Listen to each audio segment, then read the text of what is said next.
Hola, en este video vamos a ver una breve revisión de sistemas de coordenadas.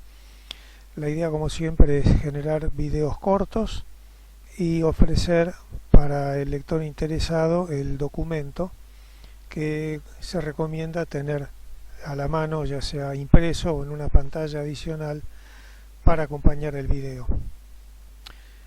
Comenzamos con sistema de coordenadas cartesianas. En la figura 1 tenemos la representación de un punto, el punto R, en un sistema de tres ejes coordenados. La distancia, la ubicación del punto R en ese sistema queda representada por el vector marcado en azul, denominado también con la letra R, en este caso negrita itálica. Los vectores van a estar siempre en negrita itálica. El vector en el sistema de ejes ortogonales cartesianos se representa mediante sus componentes, aunque componentes sería en realidad la proyección del vector sobre cada uno de los ejes, sería Rx, Ry y Rz indicados en rojo. Pero es común trabajar con una magnitud escalar, un factor de escala, multiplicando a un vector denominado vector base, como son I, J y K. Típicamente en coordenadas cartesianas ortogonales se utilizan los vectores I, J y K unitarios y en ese caso se denominan versores, porque su módulo vale 1. Con esta aclaración, entonces, el vector se puede representar mediante la suma vectorial de Rx, I, Ri por J y Rz por K, como está indicado en la pantalla, donde en este caso particular, y teniendo en cuenta que los vectores son unitarios, Rx coincide con el módulo del vector Rx, Ri coincide con el módulo del vector Ri y Rz coincide con el módulo de Rz. Las proyecciones se obtienen mediante los cosenos que forma el vector R con cada uno de los ejes coordenados. Estos ángulos se los denominan ángulos directores y a los cosenos correspondientes se los denomina cosenos directores. El vector R multiplicado por cada uno de los cosenos directores nos va a dar la proyección de R sobre el eje X, R sobre el eje Y y R sobre el eje Z. Las proyecciones también se pueden obtener tomando la proyección primero respecto de un plano, como ocurre acá con el ángulo φ respecto del plano XY, y luego obteniendo la proyección sobre X o sobre Y mediante el ángulo θ, como se indica en la figura 3. Podemos ver que en ambos casos el cálculo es el mismo. Para eso se muestra en la figura 4 el ángulo mostrado en verde con respecto al eje Y y la correspondiente demostración que nos permite arribar al mismo resultado. Bueno, hecho estas aclaraciones con respecto a las definiciones, vamos a entrar ahora en el tema del sistema de coordenadas. Para ver los diferentes sistemas de representación, vamos a trabajar siempre representando una magnitud y la variación de esa magnitud, por ejemplo, en el tiempo. Típicamente el ejemplo que se elige es el movimiento, es la posición de una partícula, su movimiento en el tiempo y su aceleración. Pero queda entendido que los sistemas de coordenadas son independientes de este tipo de magnitudes. Se podría utilizar el mismo concepto para cualquier otra magnitud. La posición de una partícula queda representada por un vector posición que va del origen del sistema de coordenadas al punto en que se encuentra este punto o partícula. En la figura 3.1 se está mostrando una partícula que cambia del punto 1 al punto 2 y en el punto 1 su posición queda determinada por el vector R sub 1 y en el punto 2 por el vector R sub 2. Al cambiar de posición, el cambio de posición se representa mediante el vector R indicado en verde, que equivale a la resta de los vectores R2 menos R1. Si este cambio consideramos que se produce en cierto tiempo, podemos decir que el vector R es una función del tiempo. La sucesión de puntos en el espacio, al moverse del punto 1 a 2, describe una curva que se puede representar de forma paramétrica como se indica a continuación. X es x de t, función del tiempo, y es otra función del tiempo, y z es otra función del tiempo. La velocidad media de la partícula, o sea, la velocidad medida entre punto final menos punto inicial sobre el tiempo requerido para moverse del punto 1 a 2, es lo que se llama velocidad media. Sería delta r sobre delta t. La velocidad instantánea, en cambio, es la velocidad en un punto de la trayectoria. En cualquier punto de esta trayectoria punteada, tenemos que la velocidad instantánea es la derivada de r con respecto a t. Y esa velocidad, en este diagrama, corresponde a la tangente a la curva en un punto. Como el vector posición se expresa como una suma de tres componentes, x, y z, podemos también decir que la velocidad se expresa como la sumatoria de sus componentes, que son las derivadas de x y z, en este caso respecto del tiempo. En el caso de derivadas con respecto al tiempo, es costumbre indicar esta derivada mediante un punto para ahorrar escritura. Entonces x punto es la derivada de x con respecto a t, y punto es la derivada de y con respecto a t, y z punto es la derivada de z con respecto a t. Nuevamente, si queremos encontrar la aceleración a es la derivada de la velocidad con respecto al tiempo, se indica como r dos puntos con doble punto y equivale a la derivada segunda de r con respecto a t dos veces. En coordenadas cartesianas se puede escribir como a es igual a x dos puntos y dos puntos j, z dos puntos k. Vamos a ver ahora otra representación que son las coordenadas polares. En este caso, la posición del punto R, puede ser exactamente el mismo punto, se va a indicar con la magnitud del vector, indicado con la letra griega ρ, y el ángulo que forma con uno de los ejes, por ejemplo el eje X. Típicamente este ángulo se llama ángulo θ. Entonces, hay una correlación entre las coordenadas denominadas polares, sería el módulo de ρ es la raíz cuadrada de x cuadrado más y cuadrado, y θ equivale al arco tangente de y sobre x. La representación de una posición en una trayectoria debería constituir una función de tipo ρ igual a una ρ de θ, va a ser función de θ. Al realizar estas representaciones, encontramos que si el vector r se representara en coordenadas cartesianas, debido a las proyecciones que vimos anteriormente, r sería la suma de ρ por coseno de θ versor i más ρ seno de θ versor j.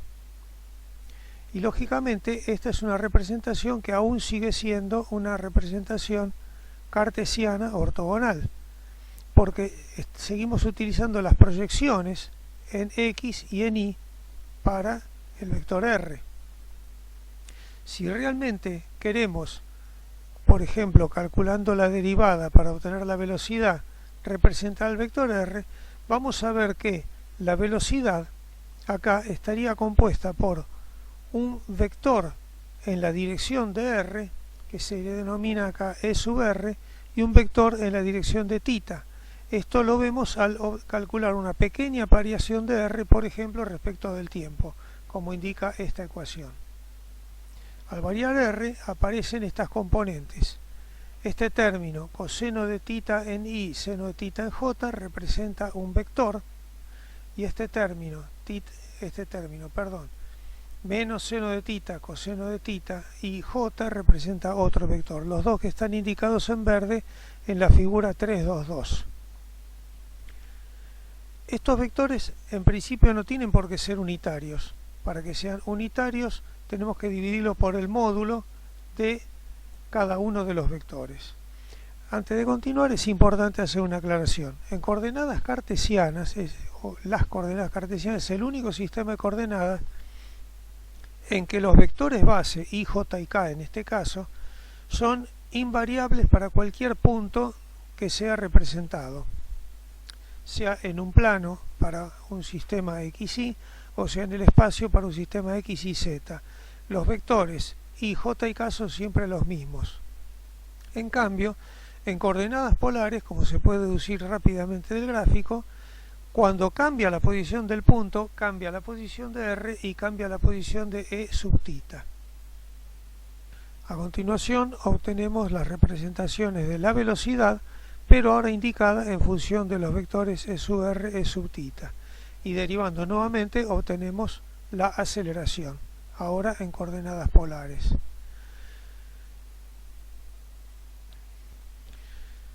Si ahora queremos representar el mismo vector pero en el espacio, podemos utilizar las coordenadas polares cilíndricas, donde acá agregamos el eje Z, y la denominación de cilíndricas viene porque si mantenemos constante la magnitud de ρ y vamos cambiando la posición del ángulo alrededor del eje Z, obtenemos una superficie cilíndrica. En esta figura vamos a cambiar la denominación de θ por alfa para mejorar la lectura de las ecuaciones, para que se vea mejor cuando está el punto de la derivada. Estas coordenadas se definen por unas relaciones con las coordenadas cartesianas, lo mismo que hicimos con las polares, y acá tenemos a la izquierda el sistema de ecuaciones para pasar de cilíndricas a cartesianas, y a la derecha el sistema de ecuaciones para pasar de cartesianas a cilíndricas. Nuevamente, el vector posición se expresa mediante una sumatoria vectorial utilizando los vectores base de coordenadas cartesianas. Aparece el vector z en K y derivando nuevamente podemos obtener las fórmulas para velocidad y aceleración. Como se puede apreciar, estas ecuaciones terminan siendo bastante complicadas y se pueden simplificar adoptando el conjunto de vectores que sí corresponde a las coordenadas cilíndricas. E sub ρ se va a calcular como delta R con respecto a ρ, a delta ρ, o sea, la derivada de R con respecto a ρ dividido el módulo de esa derivada. E sub alfa se calcula como delta R alfa sobre delta R alfa módulo en el límite, o sea, la derivada parcial de R respecto a alfa dividido el módulo, y EZ se calcula lo mismo que antes como la derivada de R respecto de Z dividida el módulo de esa derivada. Antes de continuar vamos a justificar estas expresiones del siguiente modo. En la figura 323 estamos volviendo al ejemplo de punto moviéndose sobre una curva como se indicó anteriormente. Si ahora analizamos un poco más en detalle el desplazamiento del punto 1 al punto 2, vamos a ver que el vector diferencia R2 menos R1, acá indicado en rojo, a medida que se hace más pequeño delta X y delta Y, ese vector se va tendiendo a la tangente a la curva en un punto, por ejemplo el R1. De ese modo podemos decir que la derivada de la función con respecto a X o con respecto a Y nos va a dar los vectores base que nos permiten representar en ese sistema de ejes. De forma genérica, derivada de R con respecto a X va a ser una constante por el vector base E sub X, de donde el vector base E sub X va a ser la derivada de R respecto a X dividido por el módulo. O sea que esta es la explicación intuitiva de lo que vimos anteriormente con fórmulas para las coordenadas cilíndricas. Acá se vuelve a obtener el mismo sistema de ecuaciones. Un detalle adicional antes de pasar al siguiente sistema de coordenadas es que aún siendo coordenadas polares cilíndricas, los vectores base, en este caso los versores, si se quiere tomar como versores, son ortogonales entre sí, o sea que el sistema de coordenadas cilíndricas sigue siendo un sistema de coordenadas ortogonal. Para hacer esta demostración es bastante sencilla. Lo que hacemos es calcular el producto escalar de un vector con cualquiera de los otros dos. Por ejemplo, E-ρ, producto escalar con E alfa, E-ρ, producto escalar E sub z, E alfa, producto escalar E sub z. Se puede ver que en los tres casos estos productos escalares dan 0, lo que significa que estos vectores son ortogonales entre sí. En coordenadas esféricas la representación es muy similar a las coordenadas cilíndricas, comúnmente se las llama también coordenadas polares esféricas. La diferencia es que en lugar de indicar la magnitud del eje Z se indica el ángulo con respecto al eje Z.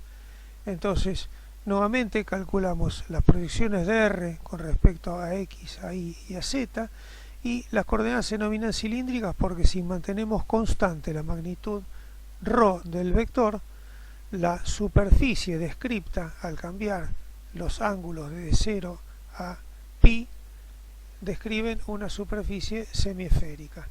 Acá están las ecuaciones de transformación que no vamos a deducir. La forma de deducirla es exactamente igual que en los casos anteriores.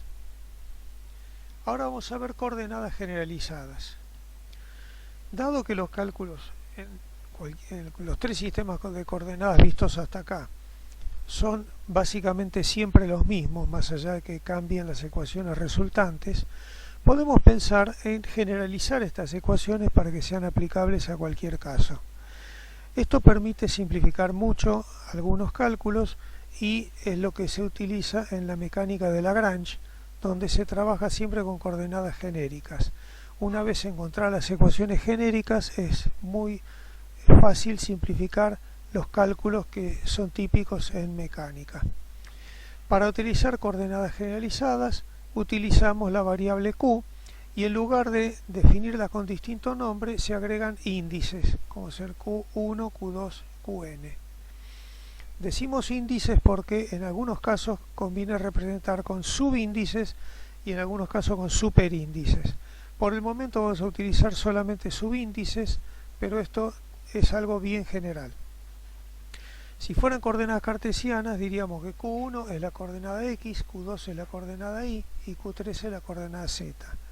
Si fueran coordenadas cilíndricas podríamos decir que q1 es ρ, q2 es alfa y q3 es z. Si fueran esféricas, q1 sería r, q2 sería tita y q3 phi, y así sucesivamente. Pero lo que importa es que las coordenadas que queremos representar son unas funciones de otras. Por ejemplo, x va a ser una función de las nuevas coordenadas q1, q2 y q3. Y va a ser función de las nuevas coordenadas q1, q2 y q3. Z va a ser función de las nuevas coordenadas q1, q2 y q3. Es importante notar acá que estamos hablando de un nuevo sistema de coordenadas, pero siempre tomamos como referencia un sistema de coordenadas de partida. Entonces vamos a referirnos a menudo a sistema de referencia y sistema objeto. El objeto acá es encontrar los vectores base en el nuevo sistema de coordenadas q1, q2 y q3. Entonces, dado que el vector r se podía representar como x, que es función de q1, q2 y q3 versor i, más y, función de q1, q2 y q3 versor j, más z, función de q1, q2 y q3 versor k, los vectores base se van a calcular como la derivada de r respecto de q1, derivada de r respecto de q2 y derivada de r respecto de q3. Lo mismo que hacíamos antes, derivando r respecto de tita, r respecto de ρ, cuando pasábamos de coordenadas a polares, o de coordenadas esféricas, o de coordenadas cilíndricas. Los vectores de desplazamiento que vamos a calcular son los que se obtienen sobre cada una de las funciones q1, q2 y q3. Es fácil inferir que en este caso los vectores base van a ser la derivada de r con respecto a q1, que va a ser una constante determinada, por ejemplo h1, por un versor unitario e1. b sub 2, el vector base 2, va a ser la derivada de r con respecto a q sub 2, va a ser una constante h sub 2 por un vector unitario e sub 2, y b sub 3 va a ser la derivada de r respecto de q sub 3, que es una constante multiplicada por el vector e sub 3, donde nuevamente las constantes h1, h2 y h3 se obtienen dividiendo por la constante es igual al módulo de r dividido cada una de estas coordenadas. Y bueno, los versores ahora unitarios e1, 2 y 3 son las derivadas anteriores divididas por el módulo de dichas derivadas. Finalmente, una h cualquiera va a ser la raíz cuadrada de la suma de los cuadrados de cada una de las derivadas. Por ejemplo, en coordenadas cartesianas, los vectores base se calcularían como derivada de x con respecto a q1, derivada de y con respecto a q1, derivada de z respecto a q1. Y h sería derivada de x respecto a q1, derivada de y con respecto a q2, derivada de z respecto a q3. al utilizar subíndices podemos representar esto como una sumatoria. Bueno, simplemente esto es un adelanto de lo que viene a continuación. Las bases en el nuevo sistema de coordenadas se pueden llevar a una representación matricial. Obviamente, para que esta nueva base exista, esta matriz de las derivadas tiene que ser nula. Y el determinante de esta matriz de derivadas se conoce como jacobiano del sistema. Esto lo vamos a ver en los videos siguientes. Conclusiones. Las coordenadas cartesianas tienen la propiedad exclusiva de que sus vectores bases son siempre los mismos independientemente de la posición del punto que se está representando. Esto no ocurre con ningún otro sistema de coordenadas. Los sistemas de coordenadas polares, cilíndricas y esféricas constituyen el sistema de coordenadas cuyos vectores bases son perpendiculares en un punto dado, pero cambian posición a posición. Las componentes de un vector cualquiera obtenidas como proyecciones sobre los vectores base ortogonales son independientes entre sí, precisamente porque los vectores base son ortogonales. Es decir que, por ejemplo, para coordenadas cartesianas, Rx no es función de Ri ni de Rz, Ri no es función de Rx ni de Rz y así sucesivamente. Finalmente, en un sistema de coordenadas generalizadas, una componente puede ser función de todas las demás componentes porque no necesariamente son ortogonales entre sí al ser generalizadas. Esto se va a aclarar en el video o en el documento Sistemas de coordenadas no ortogonales. Finalmente, la bibliografía empleada para este texto es Introducción a los principios de mecánica de Walter Hauser, Vectores y tensores de Luis Santaló, Mecánica teórica Ricardo Hertig. Gracias por todo, hasta el próximo video.